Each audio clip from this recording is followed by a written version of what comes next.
আসসালামু আলাইকুম রহমতুল্লাহ। আজকে চলে আসছি জামিয়ায়। কালকে ইনশাআল্লাহ জুলুস অনুষ্ঠিত হবে। এখন আমরা অবস্থান করছি আলমগীর খানেকায়, যেখান থেকে হুজুর কেবলা কালকে ইনশাআল্লাহ জুলুসে বের হবেন জুলুসের জন্য। তো আসেন আপনাদেরকে একটু দেখাই।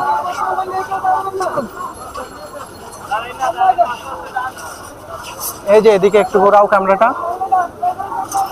এই রাস্তা দিয়ে বের হবেন হুজুর কেবলা ইনশাআল্লাহ। তো আমরা আলমগীর খানেকার মূল প্রবেশ দ্বারে চলে যাব, যেদিক দিয়ে মানুষ প্রবেশ করে। এই রাস্তাটা দিয়ে, এই যে এই রাস্তাটা দিয়ে আপনার হুজুর কেবলার গাড়ি বহন নিয়ে বের হবেন ইনশাআল্লাহ। এই যে এটা হচ্ছে আলমগীর খানকার সম্পূর্ণ ভিডিও। কিছুদিন আগে এখানে কনস্ট্রাকশনের কাজ চলছিল, এখন জুলুস উপলক্ষে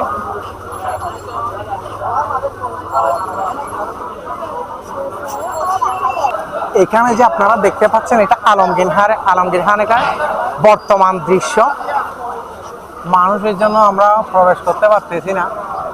এই যে দেখেন, প্রত্যেকটা ফ্লোর মানুষে খানায় কানায় পরিপূর্ণ।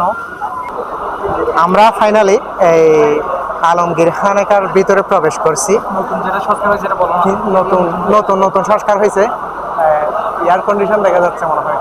তো যাই হোক, তোমার এবার এই যে দেখেন ভিতরের দৃশ্য। এই মাত্র হুজুর কেবলা নামাজ পড়াইছেন, সাবেক হুজুর কেবলা। খানেকার ভিতরে দৃশ্য, নামাজ শেষে মানুষ বের হচ্ছে।